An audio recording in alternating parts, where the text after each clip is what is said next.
Okay, I think it's right on time, so let's go ahead and get started. Again, welcome everyone. This particular class is on card number 3 and number 20 of the Frown Strong Tarot deck. And for those of you who this is your first time joining, the reason why we're going sort of opposite ends of the deck has to do with something called the Law of Two. And one thing that you'll notice is that within the cards, if you take, for instance, card number 1 and number 22, and then number 2 and number 20, and so on and so forth, working from, I'm sorry, I should have said number 1 and 0 being the first two pairs, number 2, 21, and so on. What you'll notice is that they tend to sort of cross-explain each other in a very interesting way. And so the approach that I have been taking with this is to introduce 2 cards for each session. Any questions on that or the reasoning behind it? Yeah, makes sense. So today, like I said, is on the Empress and the Resurrection card, or cards number 3 and number 20. And one thing that I really want to try to get across today is more of the internal essence and the internal nature of these cards, because it's one thing to kind of have a set of words that go with a card, but not necessarily actually feel the inner content or feel the inner meaning of the cards. It's another thing to actually be able to connect to that inner sanctity. And especially with these 2 cards, they have a very temple-like quality to them because of what they represent. Also, I would say that the thrust of these lessons are more towards how to use the tarot in the context of a personal development journey, as opposed to necessarily doing readings. And of course, if you're actually able to connect to and have the development level that each of these cards tends to imply, your readings will definitely improve because it'll be coming from your own inner essence content. Yeah, does that make sense? So I would say that another name for each of these cards would be the ecology and the possibility. Because being opposites in the tarot deck, you'll find that card number 3, the Empress, really represents the elemental aspects of the planet herself, the planet in which we live in. And from the standpoint of it being the ecology in which we find ourselves, and as we get into the idea behind resurrection, not just being a physical resurrection like people might think of from a biblical standpoint, but what it implies to someone in a personal development journey, you'll find that these 2 aspects are needed, right? To cook soup, for example, you need the pot, which would be the planet, but you also need the ingredients, right? Which would be this combination of the ecology and the possibility. And this is really the environment that we find ourselves in.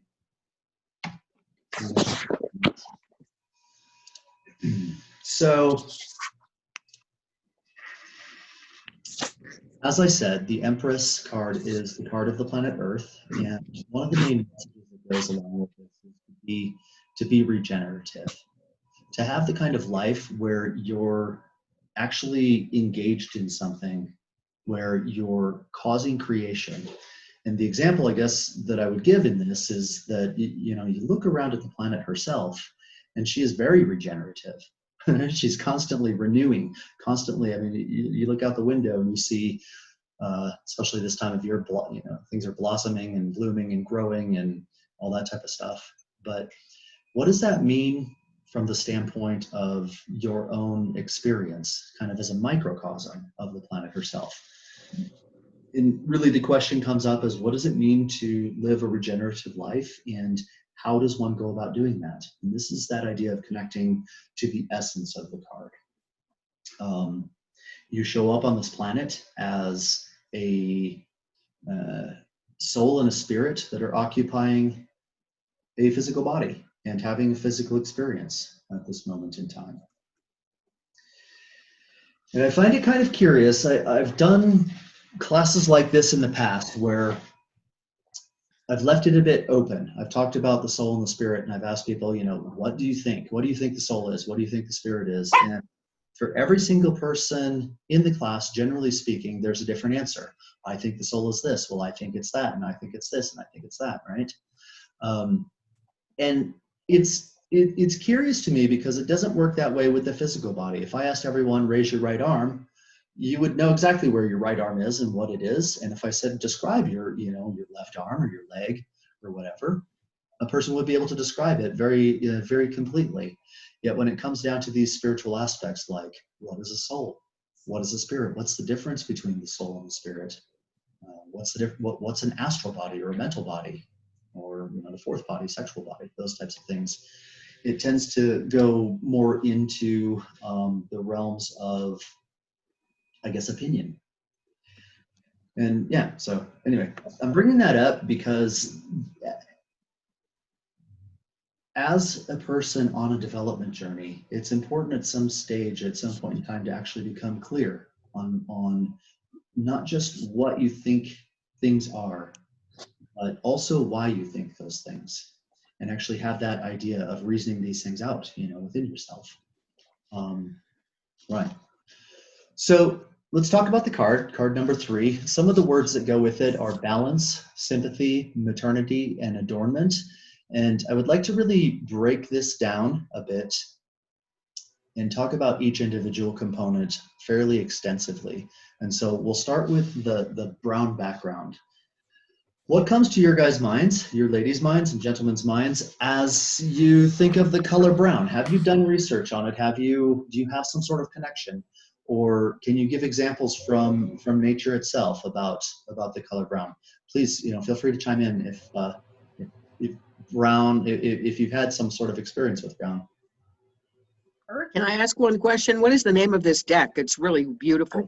Yes, sure. It's called the Tarot of Frown Strong. And I'm going to ask. If you could put that in the chat at some point. I will. Or actually, I think Damla might be able to put that in there. But frown, like a frown, and strong, like strong. Okay. Yeah, literally. It's fairly difficult to get a hold of. It was a very, very limited production deck, and made specifically for the Eminent Way back in, I think, the 1970s originally. I think there was only about 8,000 or so of them published, so you can still find them here and there. One thing that I will do, however, is publish the individual pictures of them on the website. And at some point in time, I do have permission from the copyright holder to actually publish the deck, but I'm going to need kind of more interest in that. So before I do that, but yes, brown. Let's jump back to that. Earth, ground, soil. You have a picture here, a card that you've got plants blooming. You have a tree in the background. So, of course, Mother Earth. Absolutely. That's exactly right. Now, this raises an interesting question because within the planet, you've probably all heard of the idea of the 4 elements: air, earth, water, and fire. Mm-hmm. In a context. That being the case, why do you suppose this is card 3 instead of card 4, if those elements are sort of part of this ecology in which we find ourselves?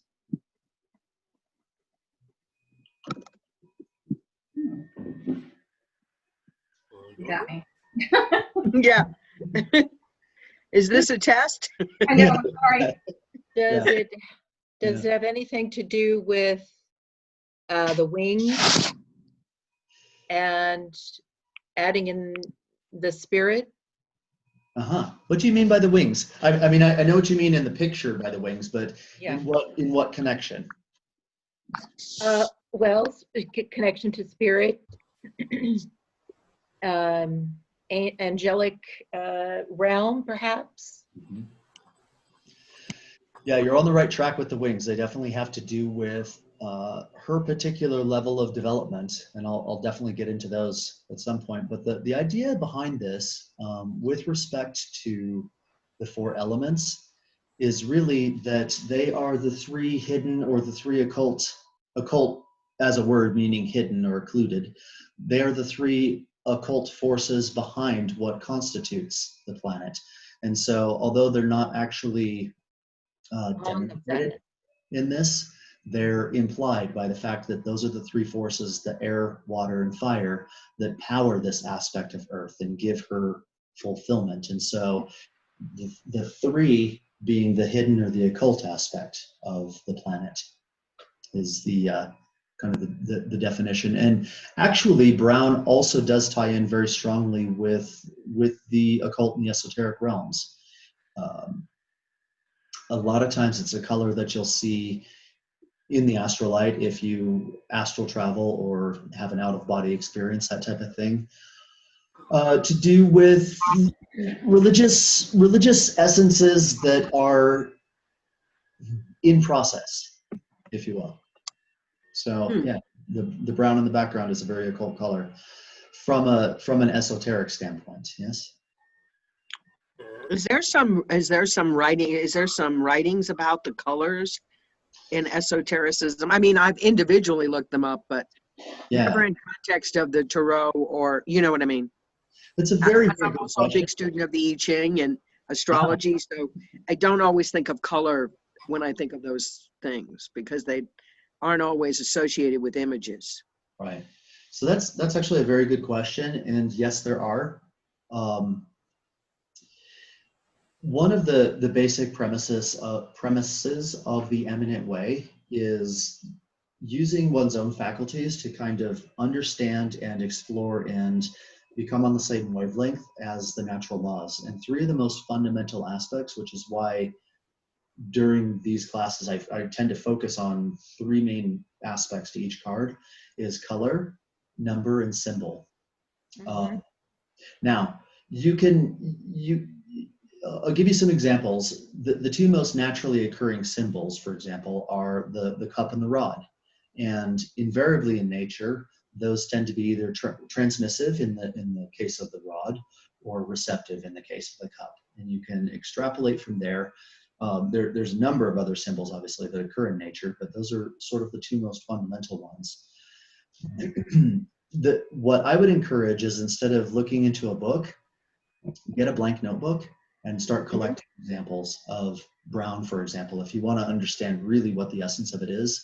And the reason why I encourage this is because a lot of times books are someone who got the idea to write down something that they read from someone else, who got the idea to write down something that they read from someone else. Yeah, you know, of course. for ages and ages back. And it gets to the point where as human beings, we lose our frame of reference for that.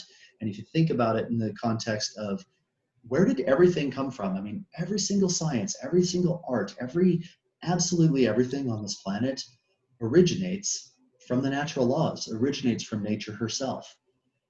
We didn't show up, well, we might have shown up on this planet as in this lifetime with things like cars and things like computers and Zoom meetings and so on and so forth. But ultimately, they all work on even the most cultural things like Zoom meetings, for example, all still work on the natural laws. And at some point in time, a human somewhere went, aha, that's interesting, right? And actually fell in love with some aspect.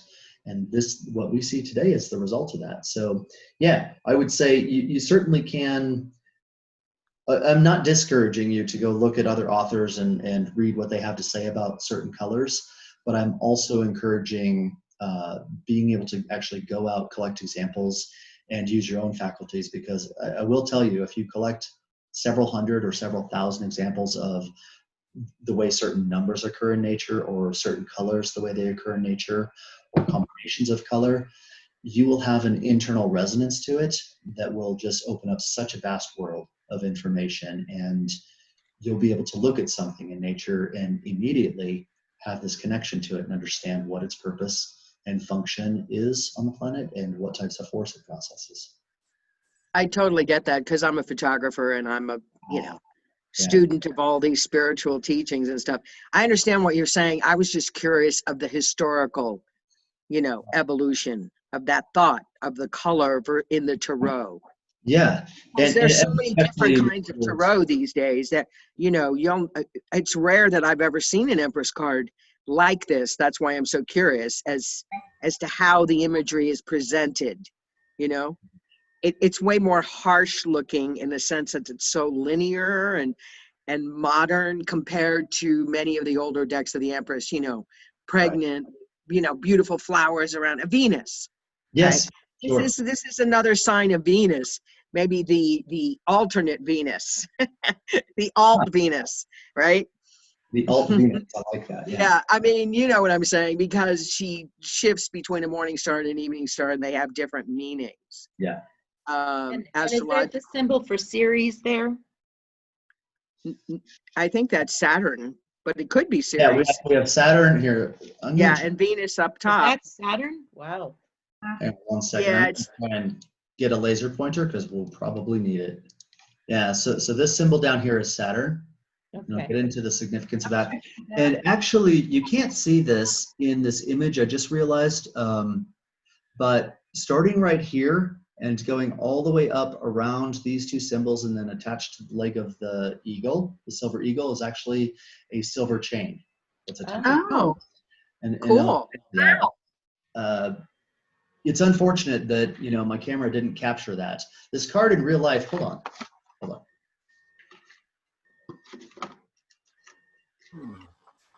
Maybe this will be better. Can you see my camera here? Yes. Does that help? It's a bit more vibrant, Yep. but there's the chain kind of circling around. Yeah. This camera's having a focus problem, but in any event, it's there.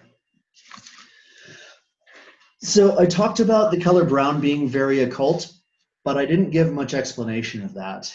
And as a frame of reference, I want to share an idea that's called the astrolight. Many of you are probably already familiar with the term the astrolight or the Akashic records. In essence, though, the astrolight or the Akashic records are the aura of the planet, where everything that she experiences in the eons that she's been alive, and I do mean alive in the very literal sense, gets stored in there. In the same way that we store our memories and our experiences in our own aura.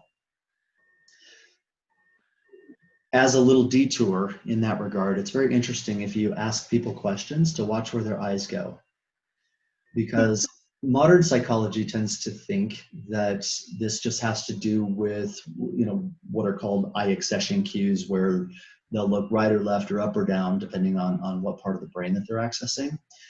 However, if you can see electrically, you'll see something very interesting happen inside someone's aura when they access a certain memory. As they look up or down or wherever they happen to look, you'll see this little lance of light come out of their eyes, and it fires force into what appears or what looks like a sequin in their aura, which causes it to kind of expand and blow up. And this is where you get that idea of memories, that we actually store our memories and store some of our consciousness in our aura around us. So it's a bit of a tangent into the unseen aspects of the human. However, the point is that the planet also has that, and that's the astrolight or the Akashic records is what they're often called. Any questions on that? When you say flash, does it mean you internally see the flash, or I mean, I missed what you were saying there. So it has to do with being able to see aspects of a person's aura to begin with. Yes. And if you're watching someone as they're thinking or accessing memories or trying to pull up information from themselves, if you're sensitive and can actually see this way, you'll see this like laser dart come out of their eyes. You can see contents in your own aura as well. Personally, I have not been able to see anything come out of my own eyes, and it might just be because that's also the organ I'm using to register it. Have you seen it come out of anyone else's eyes? Yes, yeah. Okay. Yeah. So going back to the occult, I guess you say the occult meaning of the color brown. Yes. Are you saying then that, like the soil, things get stored? Mm, excellent point. Mm-hmm. Yeah. Yeah, absolutely. It becomes the fertile ground for things, doesn't it? Mm-hmm. Yeah. You know, being able to connect to the astral light is a very human, very natural skill. Everybody actually has it. It's more a matter of sometimes things get lost in translation. I'll give you an example. We've all had this experience of walking into a room where two people have been arguing and having that, even though they're not arguing, right? Having that uncomfortable feeling, right? We all have that. We've all had that kind of like, it just Sure. feels heavy in here. Yeah, that sort of certain expressions that go with that. Or going to some holy place and having that registration of the kind of love or faith and devotion that that's happened in place sometimes for hundreds if not thousands of years.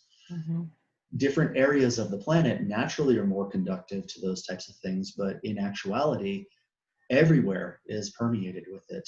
If you want to understand ancient Egypt, for example, it's still there. It's actually still there for you to be able to access it and gain insight and intelligence into it.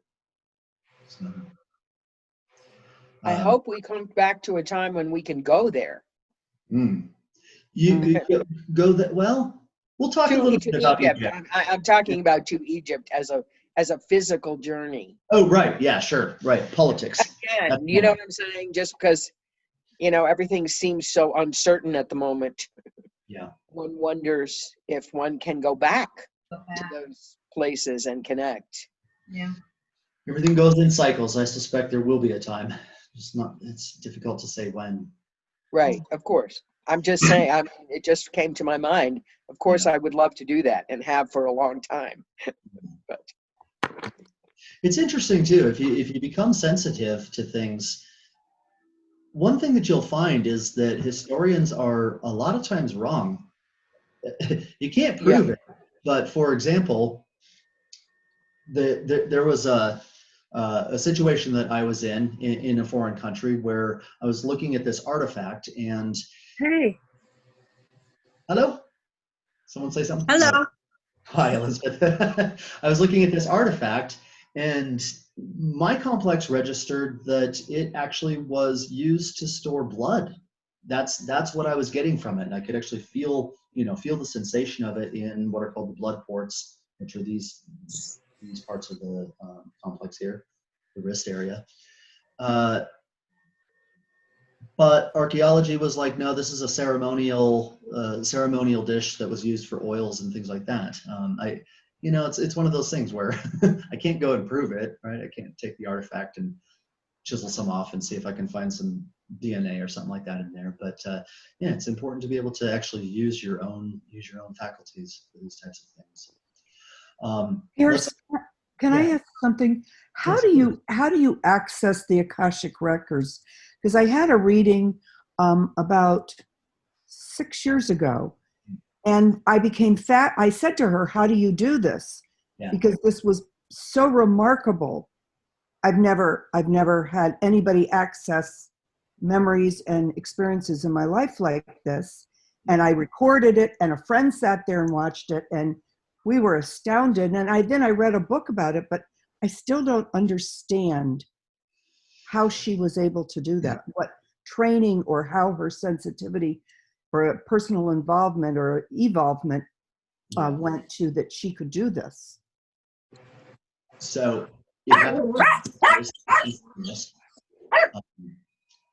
it happens in stages first and foremost. Okay. And it's related to the levels of consciousness that are possible for human. And I'm going to go through, I don't want to divert too much onto this, but actually this is pretty important for this, right? Because we're on a development journey, and if this is something you can do, which you can do, then why not learn how to do it, right? the four states of consciousness, only three of them are actually natural to the human.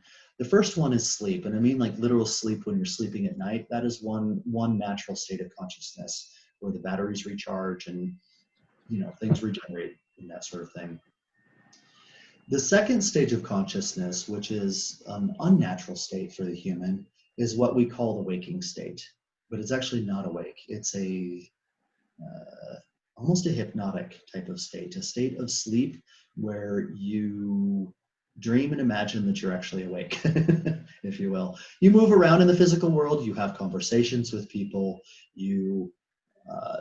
people make laws and break laws and write books and become doctors and lawyers, and everything in general life is typically done from a state of, I guess, what would be called a waking sleep. The third state of consciousness, which is natural to people, is self-consciousness. And what I mean by self-consciousness is not the feeling of awkwardness, although that is the time that we most often experience a state of true self-consciousness, is when we're embarrassed or literally self-conscious, but that's not the goal of it. Self-consciousness is being able to maintain a feeling in yourself constantly that I'm here, and have a recognition which actually begins to split your consciousness into an observer and an observed, but have that sense and that feeling that you actually exist permeate your life. Now, we all have experiences of this, and if you think back into some of your strongest memories in childhood, those experiences that are so vivid to you were moments that you were actually self-conscious, and usually it has something to do with the novelty of life. As a child, you encounter certain things that are novel. Novelty makes you more aware of yourself, more aware of your surroundings. Yes, but as you get older and experience more things and become accustomed to more things, the novelty of those things wears off, and we kind of get into this sort of lull state in there. Everyone has very strong, vivid childhood memories. That's the state you're looking to try and bring into your life now. And it's actually not as difficult as it sounds from a technical standpoint. It's just difficult to maintain. It takes a lot of struggle and a lot of effort to be able to incorporate it into your life so that it becomes a permanent feature. You might start off and get really excited about this idea and say, okay, yeah, I'm going to start actually having that sense of I am, and it will work for you and everybody. It does work for everybody for the first couple of weeks. And then we tend to forget and get sucked back down into this kind of unconscious aspect of life, right? But that's the first stage of it. If you can maintain that state of self-consciousness, what begins to happen is that other faculties, your higher mentality begins to switch on, your higher emotion begins to switch on. These are centers in yourself that are already fully developed. It's just the communication with them has been kind of dulled over the years. Yeah. Once those lines of communication begin to open up, then reading the Akashic records or the astral light or any number of other what would be probably termed as psychic phenomenon in life are readily accessible. Mm-hmm. Now, the fourth state of consciousness is objective, and I'm not going to go dive into that very much. That has to do with a level of awareness where you literally not just sense yourself in the environment, but you also sense all of the environment, including the planets, the stars, the universe, the galaxy you live in, the universe, so on and so forth, in a very objective way. It's a very rare state of consciousness. However, with just a bit of practice and a whole lot of dedication, reading the astral light and the contents of the Akashic records is a very human thing to do. You are already capable of doing it, and that's the approach, is engendering that state of self-consciousness. Now, sometimes other things can cause it as well, like inspiration. When you're inspired by something, when you're absolutely just lit up about something, that can also induce a state of consciousness that's very similar to that self-consciousness. So it's important to kind of live your life in such a way that you're constantly finding these things that just make your spirit flare. That helps. Falling in love. Absolutely, yes. Falling in love with the laws, actually. And here's the thing. Yes. Yeah, I mean, the reason why I tend to harp on the laws is because this is the way the planet speaks. This is the way the planet sings.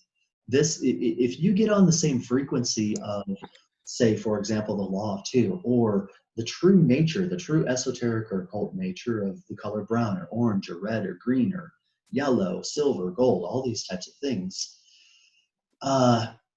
you're actually speaking the language of the planet. You become in sympathy, you become in tune, and you begin to understand and explore the 48 levels of laws, which was in last Sunday's meeting, of the planetary world. And by the way, in this card here, the laws are actually represented by this tree. The tree of knowledge is what this is supposed to represent. And they're her expression. The laws are the planet's expression. I don't know if you can see my cat. She's probably going to walk in front of the screen here in a minute.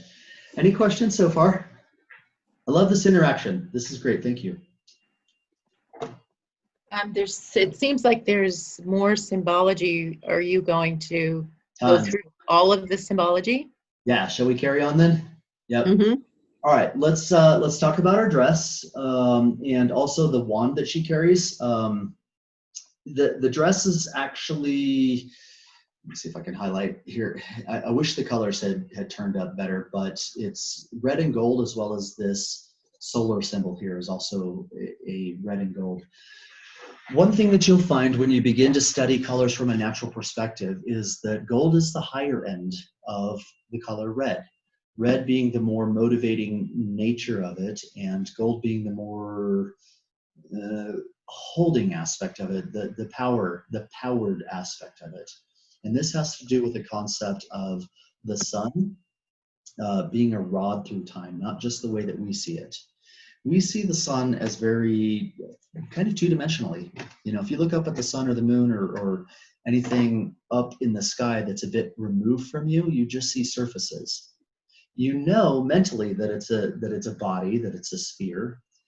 But if you are able to tap into the consciousness of the sun itself as an entity, what you'll actually find is that to the sun, because it's got a masculine gender as part of this ray of creation, he senses his own life or his own body as a rod. Because if you think about this, the sun is traveling, 40,000 miles an hour this direction through space, and the planets are whizzing around it. In cosmic time, right? There's very little difference between 40,000 miles that way and 40,000 miles this way. The perception time that it takes for the sun to have a single kind of thought, perception, that sort of thing, makes it feel more like a rod through time. So this is why you'll find in symbology, even in ancient cultures all over the world, the sun is often represented as a rod, and that's the esoteric explanation of why that's the case. The other thing to point out here too, with the aspects of red and gold, is that everything in nature has a high end and a low end.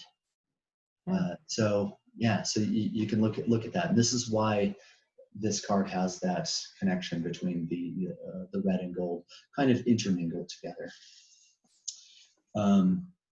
Now she's carrying this as a rod of authority, in her hand, and she practices this sort of authority.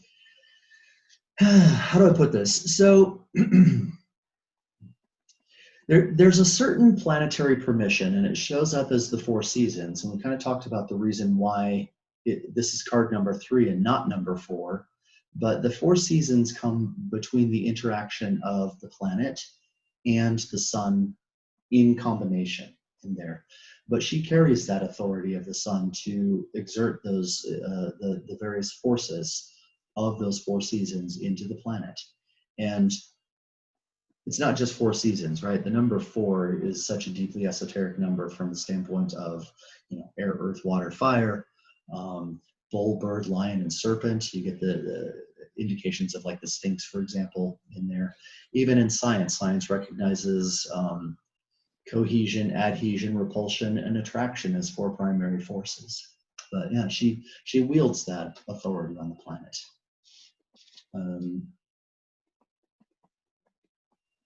And really, she wields that authority based on the criteria of what her purpose is: planetary life on the planet. Now, I keep referring to her as her, and I really do want to get across the concept that in the way that I think about things, she actually is alive and conscious. I believe that if one part is alive and conscious in the universe, everything must be to a degree. Everything must be alive and conscious. And the analogy that I would give is that well, first, let me ask a question. I'm going to pose a question to the group. Do you think that you are here for the planet, or the planet is here for you? Both, Both. Okay. Why do you say both? because that's my experience of the planet. I mean, maybe it's because I'm so steeped in the stars because I've been studying astrology for so long, and I identify with, just the spirit of the stars, but I'm totally grounded in Earth. So I see them as operating totally in unison, not in dichotomy. Yeah. Fair In enough. other words, they can't work without each other. Uh-huh. I would Right. agree with that. I would definitely agree with that. And the analogy that I kind of want to draw is imagine, because a lot of people think that the earth is here for them, right? The way that we abuse nature would seem to indicate that humanity in general tends to think that the universe, not just the planet, is here to serve them. Yeah. However, Well, isn't that the lesson we're learning right now? Because this is it. This is when you have to really awaken to the lesson. Right. You're called to, which is a gift in and of itself. Yeah. It's like getting a vocation, I don't believe in that kind of thing anymore. I was raised a Catholic, but I always remember the idea of a vocation as being, imbibed with spirit, and you can't deny it. So therefore you have to act on it. And I feel like that's one of these moments. It doesn't mean destruction. It just means you have to act. You can't sit around anymore and just talk about it.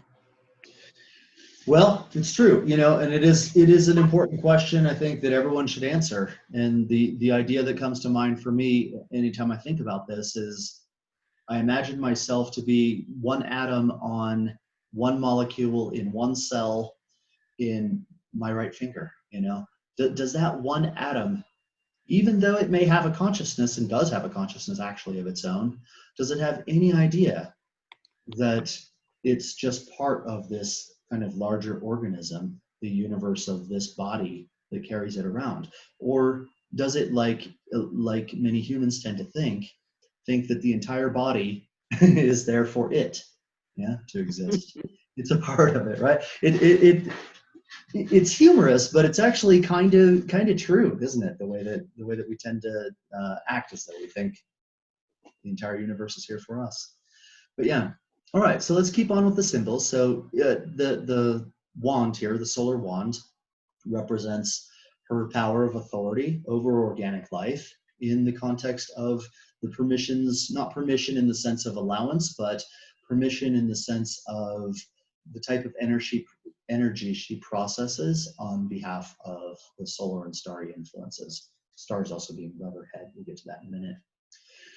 Her left hand is pointing at her past accomplishments. The moon is the baby, the child that came from the earth. This is the newborn, yeah? And it's interesting too, going back to the idea of color. In here, it's represented as orange, which you may find that orange has to do with things like hunger or nourishment.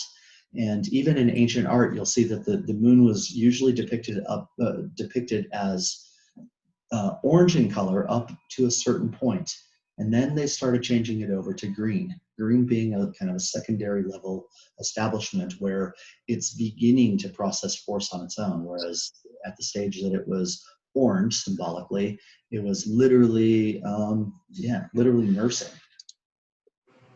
Do you think it all could also represent an eclipse, Mm, because of the orange of the moon? Yeah, yeah. mhm. Because eclipses are so important in the bigger patterning of Earth. The eclipse that's Oh. coming up on Saturday is the Ring of Yes. Fire eclipse, which is that it reminds me of what's coming up. Yeah. Yeah, and the recent one also. I mean, sometimes I remember 2 or 3 years ago I went out when there was an eclipse, and I really got the orange of the moon. It was like amazing. I had never seen that before.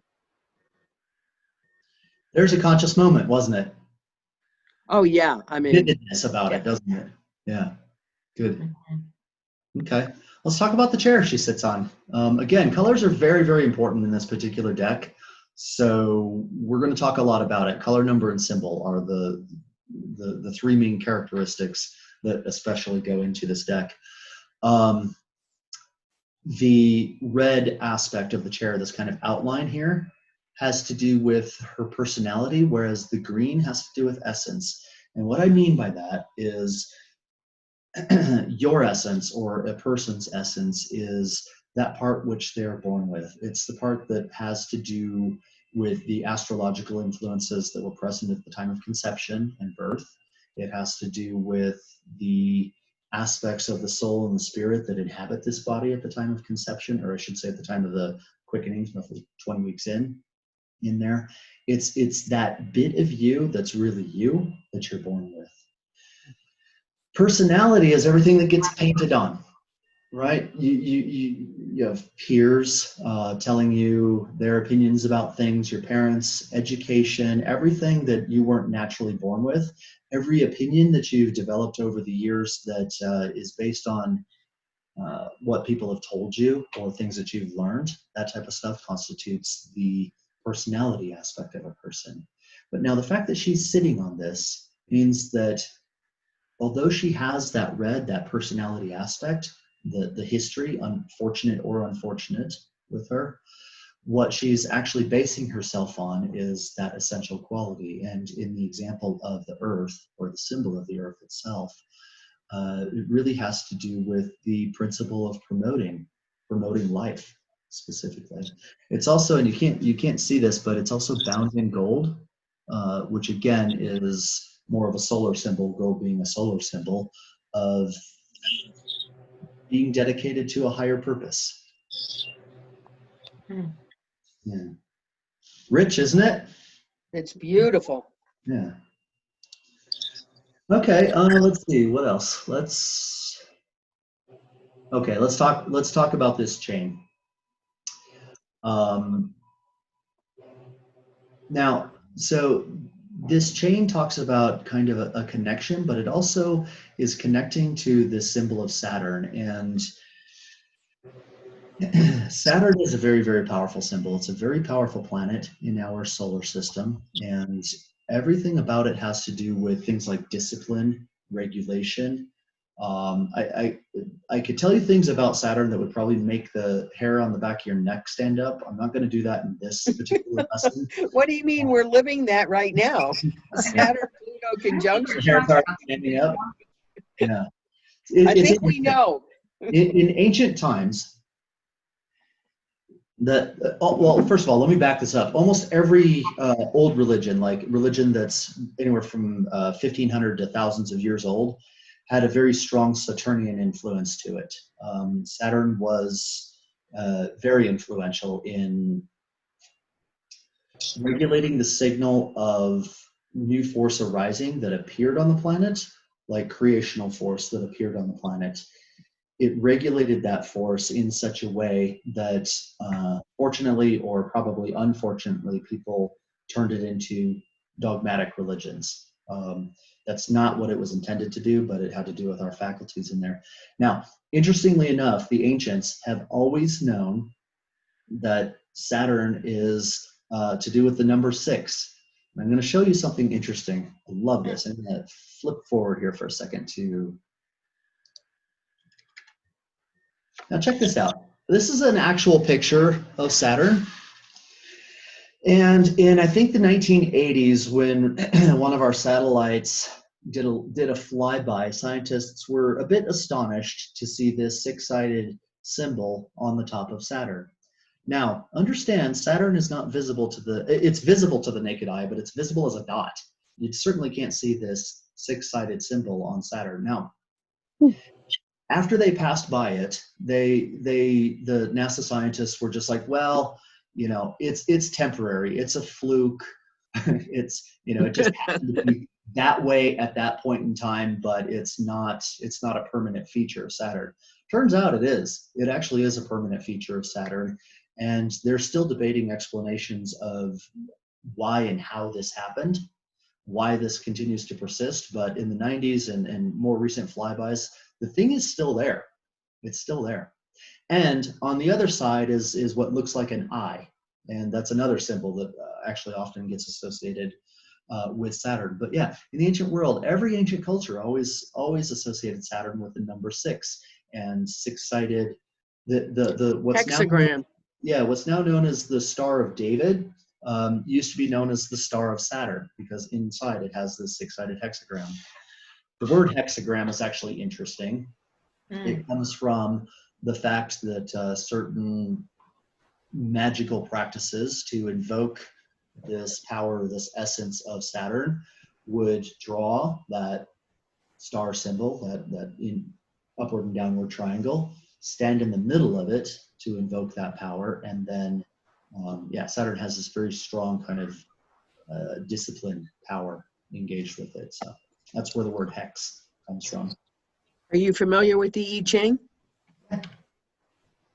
Pierce? Yes, I am. So you know they're called hexagrams, the six Yes, lines. Yeah. Yes, indeed. And there's actually a real strong symbology with the number 8 in the I Ching as well, for obvious reasons. Yep. Yeah. So anyway, that was a bit of a divergence in. Okay, so I have a question. How do you suppose the ancients knew that Saturn was related to the number 6? I mean, it is pretty curious, isn't it? Mm-hmm. Yeah. Yeah. What are your thoughts? What would a child say? Well, Access that part of you that's very, very pure and not painted with what you've learned in school about Saturn. What would a child say? How would a child respond to that question? How did they know?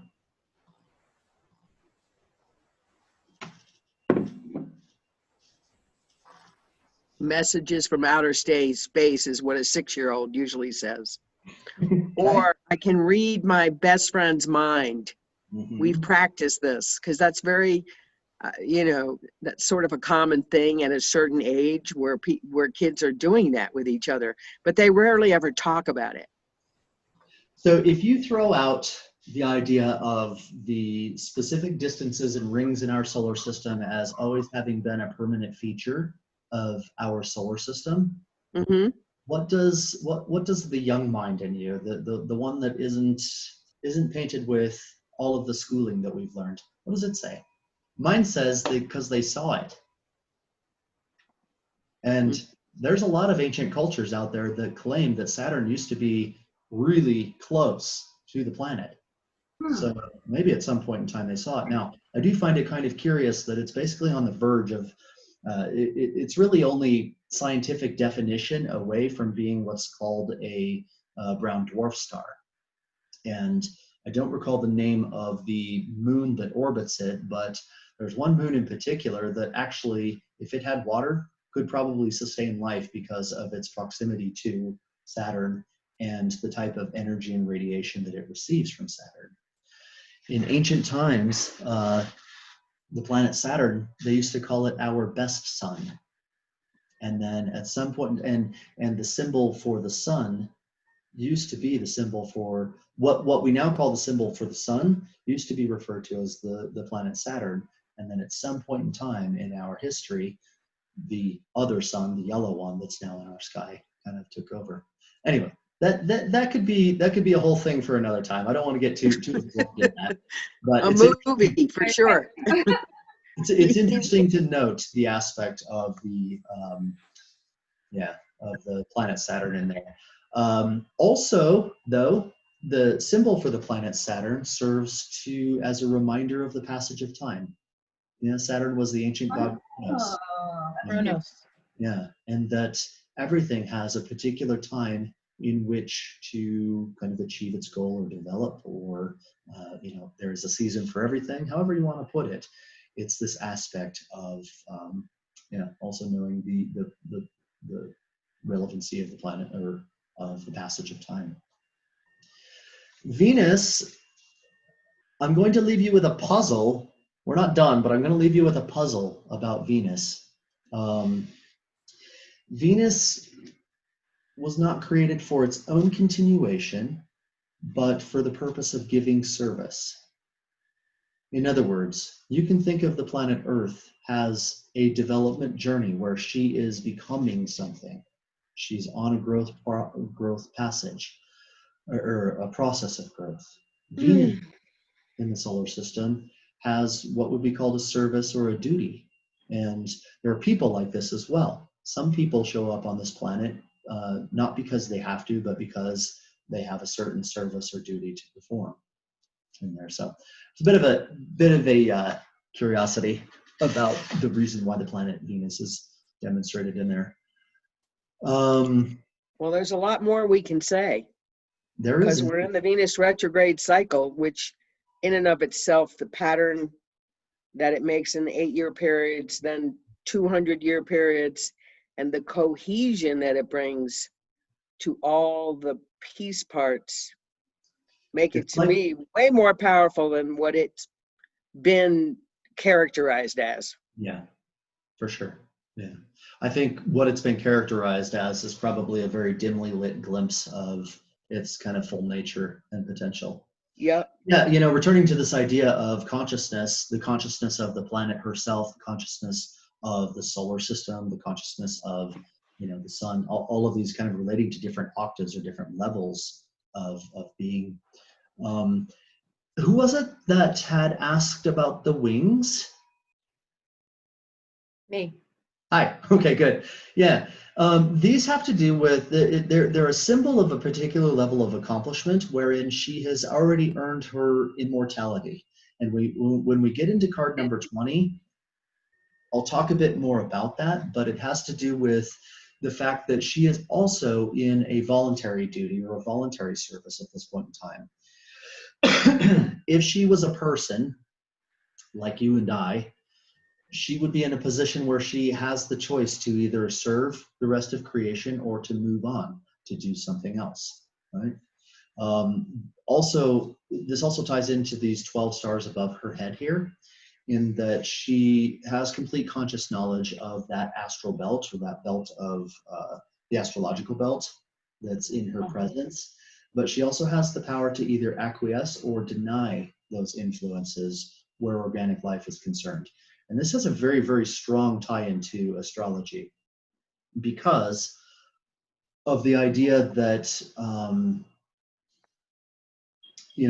everyone has an astrological sign, and there's so many debates going on about, well, do you follow the sidereal one? Do you follow this one? Do you follow that one? The Chinese one, the Vedic one, so on and so forth, these sorts of things.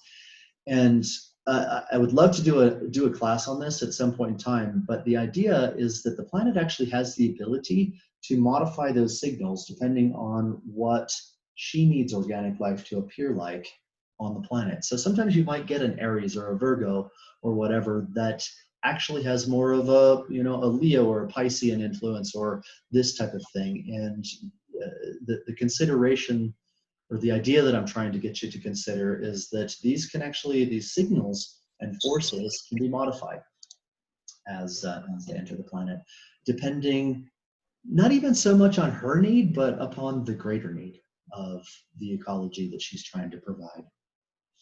So isn't that alchemy? Actually, that would be a very high level of alchemy. John, what were you holding up there? I have a Rider-Waite deck that I Yeah, okay. Yeah. Of course, Can you- I thought I should look up the regular Empress here from my deck. I was gonna do that too.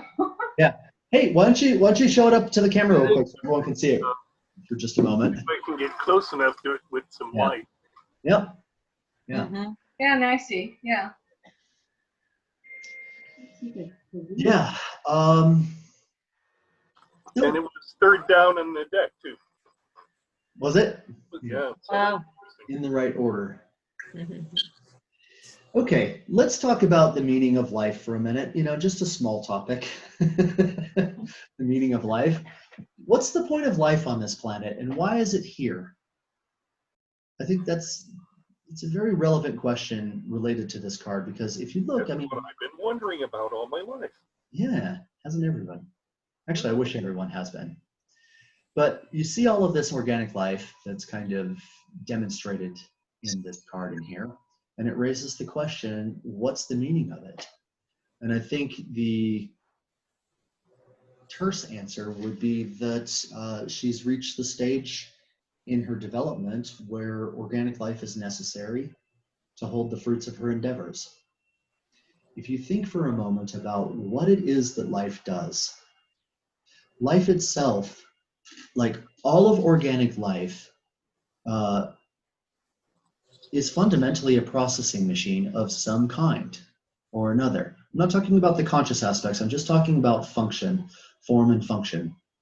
We know this is the case if you eat food, which everyone does, right? When you eat food, I should say, you begin this process of digestion wherein you extract and elevate the nutrients from it and create energy out of something that was very basic and very raw into something that becomes the energy of thoughts or the energy of emotions or even the energy of procreation, for example. This all comes from that potato you ate at some point in time. It comes from other sources as well, but in this fundamental example.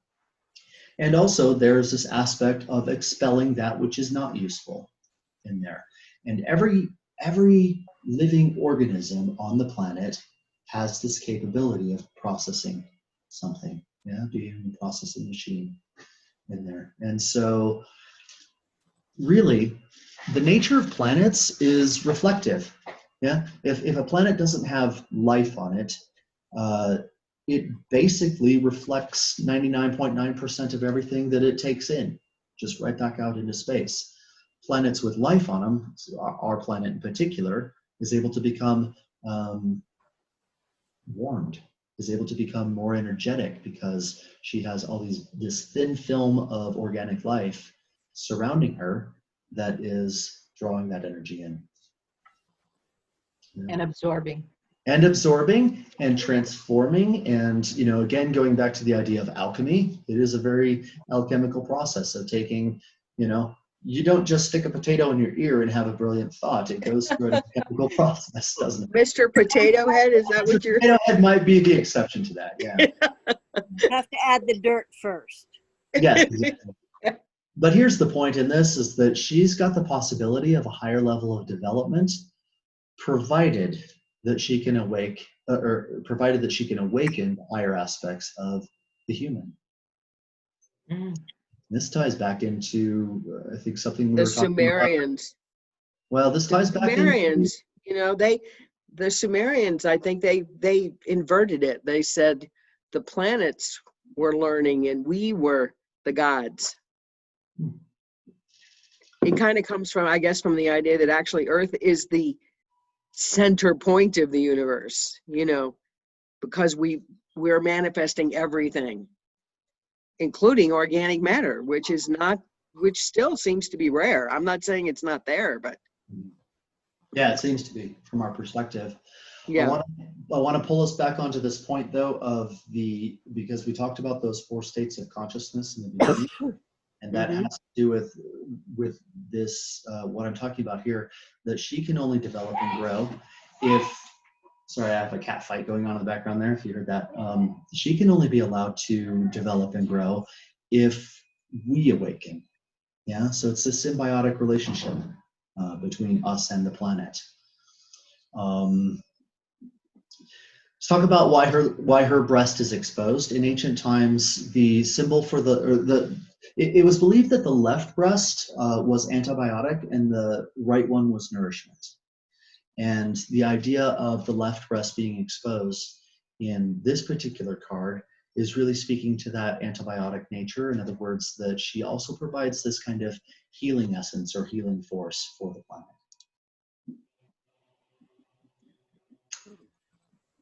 Ooh. Yeah, the golden eagle. What's that about? It's not really golden Oh, sorry, silver. I did mean silver. oh, Not gold, but my yeah. is it an eagle? It's a bird of prey of some sort. I don't know. Yeah. So is that like a star in one of the eyes that I see? I don't believe so. If you're seeing, let me look at the original real quick. If it is, see, I'm getting old eyes. I can actually see the screen better. I don't believe so. I don't think It so. is Maybe though. definitely different. It's glowing. It is. Yeah. Different shaped. The left. I'll ask the author. That's not something that I have noticed before. So thank you for pointing it out. Yeah.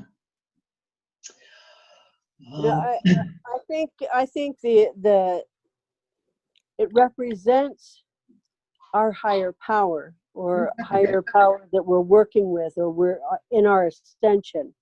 Mhm. Silver meaning purity and divine love, divine light, and the bird or the raven, the crow, whatever you want to call it, even the eagle, you can name it what you want, your higher power is actually connecting with everything around the cards, even connecting to the chain from her finger all the way even through the planets, the plants, everything else, and just guiding everything straight up to find that journey that is just the top of the line. Yeah. And in ancient symbology, the eagle especially is tied in with those four aspects of the bull, bird, lion, and serpent. The bull and the serpent being the lower aspects of it. It's actually very, very fascinating. Next week when we talk about card number 4, I'll go into this a bit more. But the reason why the symbol for the bull was chosen is because of its maternal aspect. In other words, like the uterus itself actually looks like a bull's head, and the serpent being more like the male genitalia. That combination of those two, or in other words, the combination of the male and the female aspects in a person, in themselves, has this effect of generating the lion and the eagle aspects, which would be the higher realms of those two things. So you're absolutely right. The eagle is a strong representation of that higher spiritual aspect of a person. And messages and guidance and wisdom? Yeah, so I would say yes to all of those. And again, you can't see the chain in here, but the chain is not, the chain is long enough to allow a certain degree of allowance in there, but not outside of her control, not outside of her range. And I think, really esoterically, you can think of this as almost a warning, because it is actually possible to outgrow your own reach spiritually sometimes, where your capabilities, what you're able to do actually needs to be sort of reined in order to continue that growth, in order to allow that sort of expression. Yeah, does that make sense? But it does have freedom of range, but within limits. Yeah, and she controls those limits, even though it's technically the higher aspect of her. And so that's why Saturn is her consort. Yes. Yep. Through the discipline of denial of certain things. Yep. That's a very important aspect. I'm going to flip Or slide. decrease. Or Not focus. denial, but decrease. Willing to work with less. Less being more. Yeah, there is actually an aspect of denial. The planet will Interesting. will deny certain types of occurrences or certain types, for instance, the process of extinction. And I'm not talking about man-caused extinction, but like the dinosaurs or other creatures that died out was a process of denial because they no longer served the planetary purpose in there.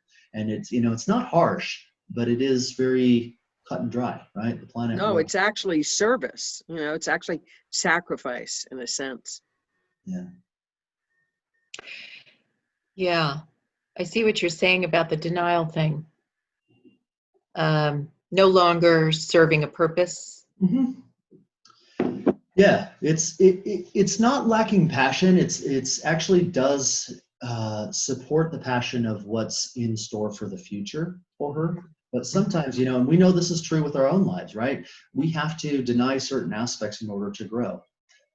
There are certain, for example, you know, on a development journey, there are certain habits or certain things that are holding us back that we do need to actually deny and let go of in order to advance and progress.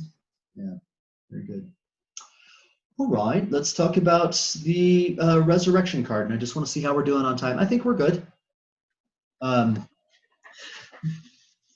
This is card number 20. And again, we're working opposite ends, right, of the deck. John, if you have it available, can you hold up card number 20 in your deck? I'm looking for it. Yeah, pull it up real quick if you can. I like this rendition of the Judgment card. Yeah.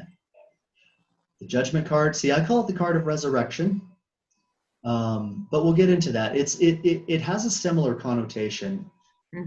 What this card, to me, what this card speaks of is really the possibility of the evolution of the human race. Can someone hold it up? Yeah. Haven't found it yet. I have this one. You see mine? Let's see that one, Peggy. Yeah, it's there. Yeah, right. Good. Well, that's interesting. There. Excellent. Which deck is that? I can't remember. All Sorry. right. No problem. But yeah, so one of the aspects of this card is really that it's indicative of human life at planetary level before departure is possible. And what I mean by that, I started off this lesson with the idea of the Earth herself being the ecology and humanity being the promise, right? So you have these two things. You have the ecology in which we appear, and we appear as organic life. In other words, we really are a soul and a spirit having an organic experience. There's a reason for it, is because those two forces, when they're kind of out there in the universe, the spirit and the soul force, they can't intermingle out there. They can't do anything together out there. They actually come into a planetary condition in order to have this sort of rubbing effect upon one another and producing something greater, yeah, in themselves. And it's interesting because the same conditions, or I'm sorry, the conditions are the same for all. Everyone thinks they have a very different life from everybody else, but it's on a certain level, it's actually not the case. Everyone runs up against struggles. Everyone has, you know, the various emotions that they're dealing with, various life circumstances, joys, loves, disasters, whatever the case may be. Human life is actually very similar, yeah, from one life to the next. Now, let's talk about the idea of the grave. The idea of the grave in this card really has to do with words like imprisonment, immobilization, restriction, those types of things. And here's where it comes about. I'll give you another kind of esoteric lesson. As a person lives their life, and we talked about the human aura before, their aura either becomes thicker and coarser. I'm talking about the outer edge of the aura either becomes thicker and coarser or more fine and rarefied, depending on what they process. We talked about the idea of humans being a processing machine on one level. Depending on what they process and kind of what flows through them, defines what their aura is like. And this ties into the 3 potential situations, not 2, regarding the concept of resurrection. And those 3 situations are denial, practicing denial, right? Or extinction, the true death at this point. I'm talking about when a person dies, right? Recurrence, which would be planetary repetition, or reincarnation.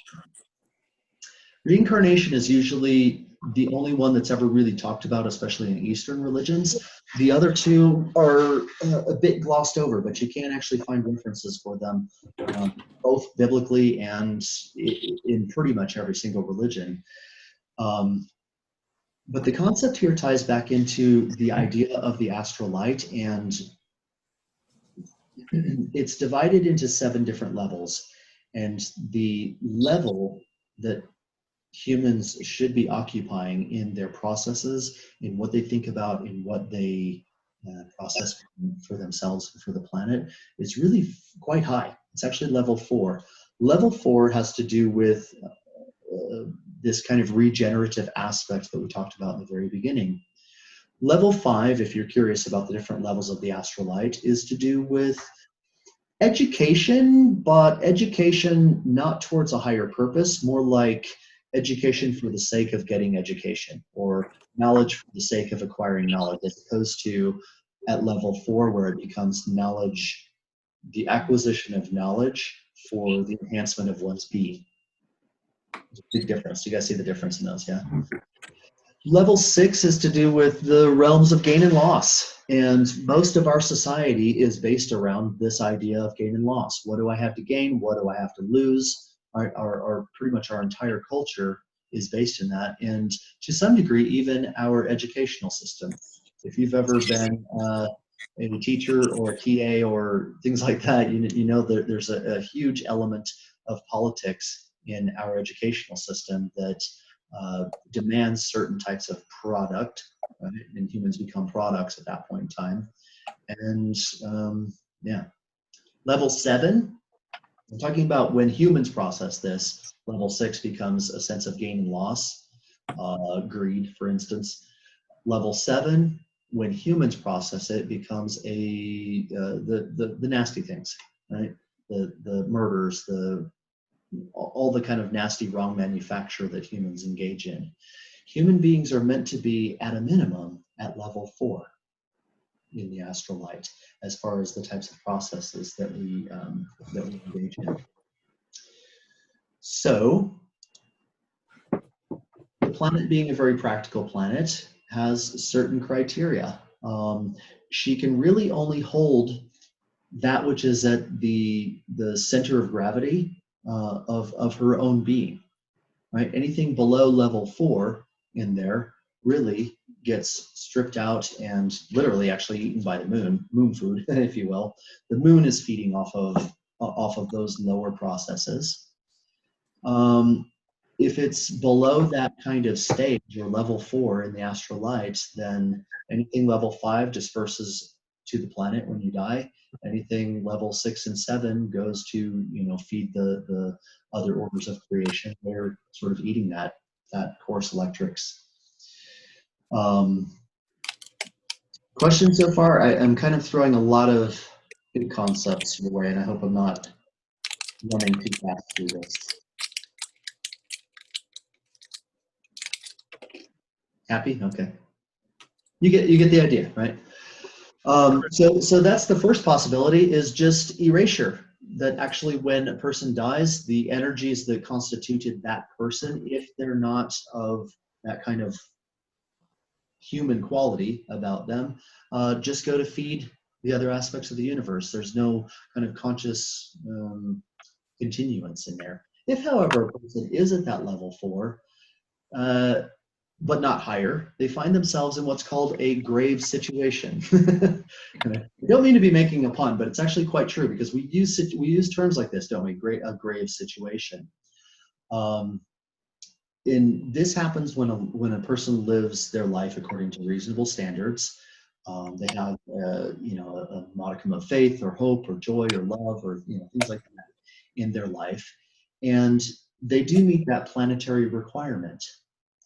Now, what happens is they go into an idea where their inner content is actually fine enough to survive the death of the physical body, and they become encapsulated. This is the right term, in the astral light.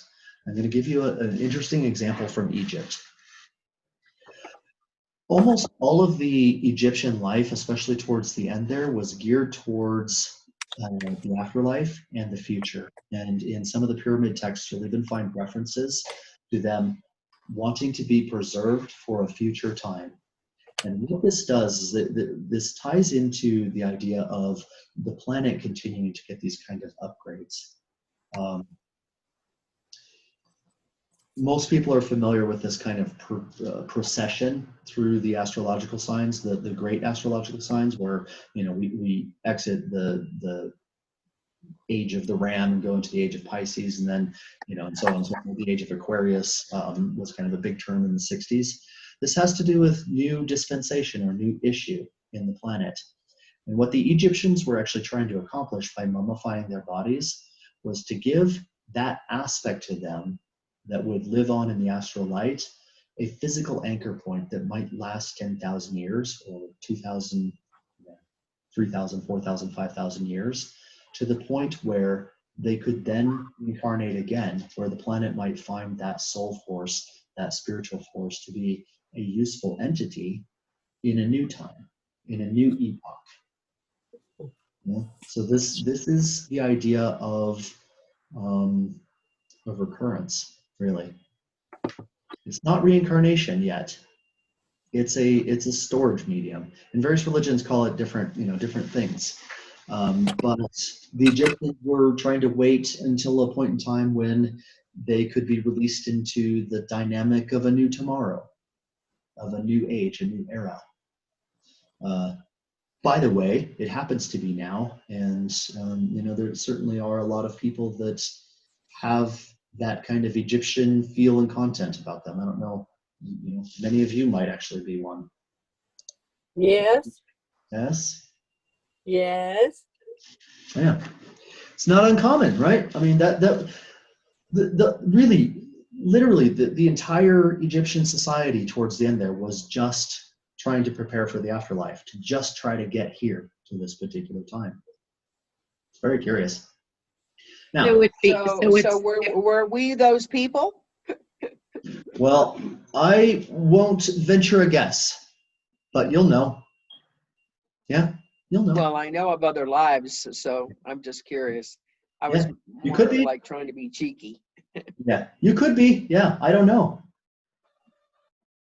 I have kind of a different cosmology, for sure. Yeah. I mean, than the one you're describing, I mean. Let me say this too, because you've said this. I am not trying to preach, or I'm not trying to actually convert anyone to a cosmology or a particular belief. No, I didn't feel that you were. I was just saying I don't, it doesn't resonate with me in that same way that you've taken it. Fair enough. Yeah. Yeah, it's really, for everyone's life, it's absolutely vital to, take these kinds of concepts that you hear and either prove or disprove them for your own life, right? That's the most important thing. Faith is a very poor excuse for thinking in most people. Yeah, just have faith in something usually means that they don't have to think about it any longer. So yeah, Marion, I really appreciate that you have a different cosmology, and I would hope that everyone does have this kind of stretch and argue. Well, I don't see it so much as so different that it couldn't be melded, because all of these things are dependent on language and what those words mean to you. Maybe ultimately they all mean the same thing to us, even though they're so different. So let's talk about, yeah, you're right, absolutely. I mentioned the word recurrence in there, and I want to share an idea that everyone's had this feeling of deja vu in their lives, like, oh my God, I feel like I've been here before, I've done this before. What that is it's actually you connecting to, think about it this way, the planet does repetition, and she does it very well. She repeats seasons. She repeats, the various aspects of organic life on Earth. And there's an aspect to what's not reincarnation, but actually recurrence, where it's quite possible to die at one particular time, sometime in the future, and instantly be reborn right back into the moment of your birth and live it again. Time is not linear the way we think about it. This exhale of you dying could be this inhale of you being born. And this is very consistent with the way that the planet tends to repeat things continuously. And so sometimes, if you get that feeling of deja vu, it's oftentimes you connecting to your own print in the astral light from another time that you did this before. Yeah, it's an interesting thing to think about. Now, the third possibility. Well, then you can do the Back to the Future. Yes, you can. Yeah. Change the outcome, and hence that's free will. That's the point, isn't it? Changing Yep. the outcome. Yeah. Exactly. The Buddhists call it escaping that wheel. So, Yep. yeah. And I think that's where we are at right now. Well, I would hope so, but I would disagree that I don't think most people are right there right now. I didn't mean it like it had to be a simultaneous event. I just meant awakening to even the concept of it, right? Because you're right. You have to live into that. You can't but you got to start with the idea where all of a sudden you say, wow, that's a totally different perspective. Yeah. So we have those two possibilities, right? We have erasure, the planet exerting denial, not useful. It's not even a judgment at all. It's just not useful. Yeah. Useful elsewhere as food, but not useful in the sense of even recurring. Then you've got the aspect of recurrence, which is this concept of repeating. Yeah, something else. Also, this concept of the Egyptians coming into this kind of new age, this new time in there, where what they did with their lives was important and good enough. Not good enough in the sense of morals, but good enough based on a planetary criteria of evolution that they would be useful again in this time. Yeah, and it's not just the Egyptians, by the way. And then the third one is actual reincarnation. And this has to do with someone who, through what they process and what they connect to in their lives, has such a regenerative life that they actually have the opportunity to escape that frequency of the planet. Now, they do have the choice to come back. These are the saviors, if you will, or the very high beings that come back for a specific mission, for a specific purpose, to accomplish a particular thing. But they don't have to. They can actually go and dwell or live or be useful in higher realms, in higher orders of creation. So these are the three phases of reincarnation, and so much is kind of embedded in this card about that. But it certainly does require more than faith, doesn't it? Oh, yeah. Yeah. So let's talk about some of the symbols here. I did bring out the symbol of the grave. Also, interestingly enough, the crosses that you see here and there dotted throughout, these are, esoterically speaking, not Christian symbols. They are the symbol of the planet herself. The planet has always been represented by that cross symbol. So this kind of planetary idea, involved in this one. There's so much similarity between 3 and 20 in these two cards.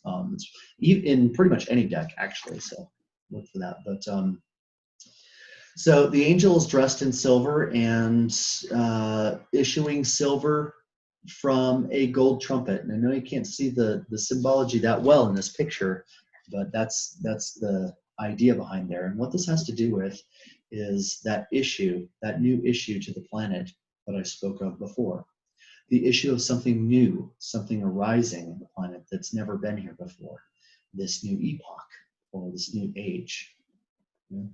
As a evolutionary permission that the planet herself has attained to. Curiously enough, the mountains in the background are the same ones that are in, hold on if I can advance here. They're in this card. Anyone know what card this is? The moon. Yeah, card, yeah. What card number is it? There's a lot. 18? Yep, that's right. There's a lot to do with the numerology that I haven't really touched on. Play around with the numbers of these cards that I'm bringing up, but it's the same mountains in here, but in a completely different context, in the context of light. Let me go back to that one. It was intentionally drawn so to be the same. The other thing that's interesting is the colors in here having to do with another card in the tarot deck, if I can get there. This one, the Sun card, number 19.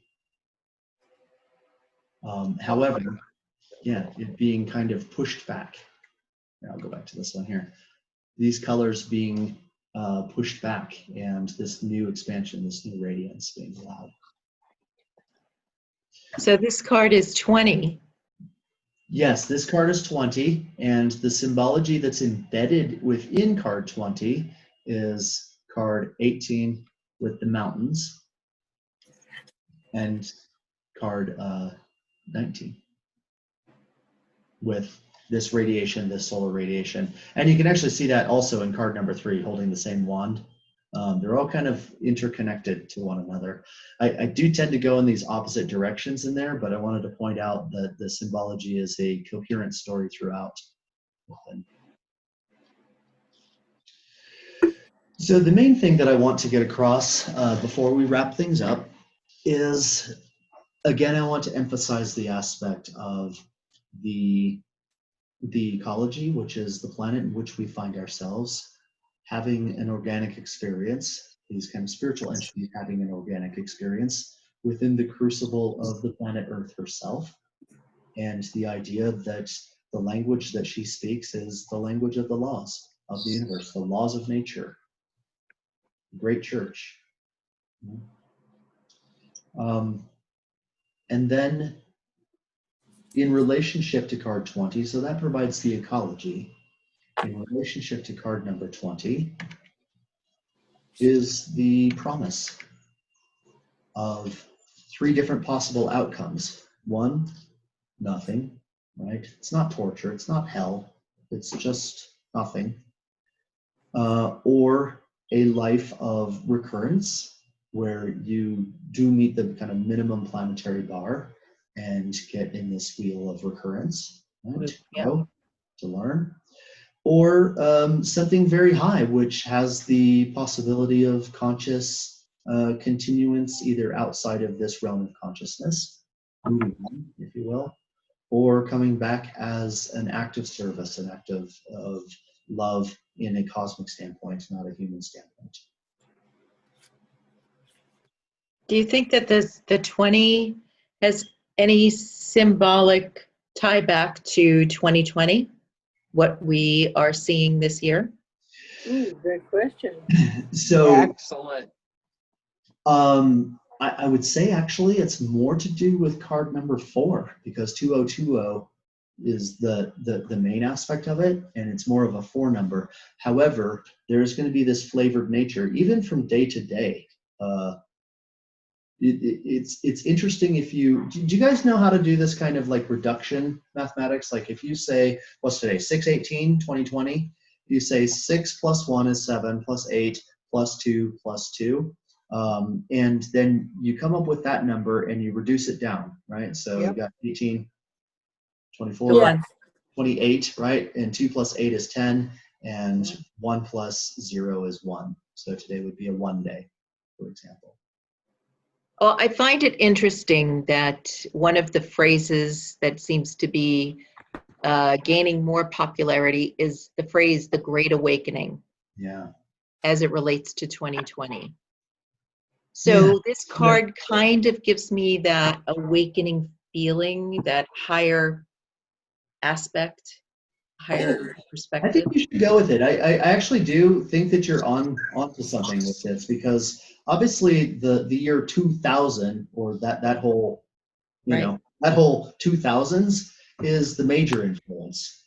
Right. 20, 21, 22, 23, 24, so on and so forth are going to be minor influences. And so you've almost got like 2 doubled, don't you? Yeah. Yeah. And so February 20th, 2020 at 2:20 in the afternoon would be a very powerful day, wouldn't it? Yeah. And then 20 is doubled in this year. So this card for me is kind of representative of that aspect of 20, and we just happen to have it doubled Yeah. for this year. Yeah. Yeah.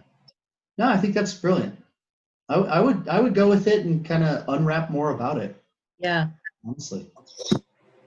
I'll put my 2 cents in and say it's 2020 is the year of the twin flame, because it's twin flames in union with their own masculine, feminine, and then coming together. Hmm. So it's actually 4, And which what is do you actually the mean by element. twin flame? Yeah. Hmm? What do I'm you mean sorry. exactly by twin flame? The twin flame is a concept. It's a cosmology in its own right. Hmm. Okay. It's basically the idea that was best addressed in Plato's dialogue, where Zeus, we used to be attached to our other half. Hmm. This is what we're missing. We're missing that missing piece. Sure. And it's because we misbehaved. I mean, it's kind of that same story. We fell from our roots, our source. It's a bit So Gnostic, Zeus, too. and Zeus got mad and split us, and so we run around on the planet looking for our other half. That's why we're here. So when you meet your twin flame, you meeting yourself, Yeah, this but in does the form on include Earth. aspects And of, so there's this inexorable draw to come together. yeah. And this year, the 2020, I mean, you don't have to believe this. I'm just saying that's another version of meaning.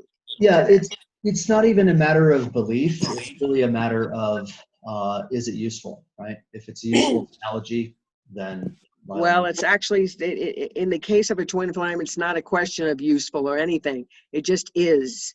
And so you actually have to learn all over again how to manage those energies, which is of tall order,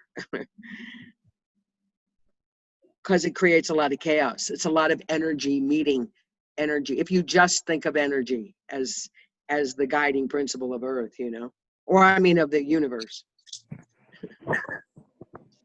I don't know. It's too abstract. It's okay. Yeah, no, okay. Probably deserves more of an explanation than we have time for. It's all about love. I'd like to interject one thing, if you don't mind. Please. Sure. The number 20 represents angelically. It's your connection with the Creator is strong and clear. God asks you to fill your heart and mind with faith. In other words, ask heaven for help in doing so if you desire.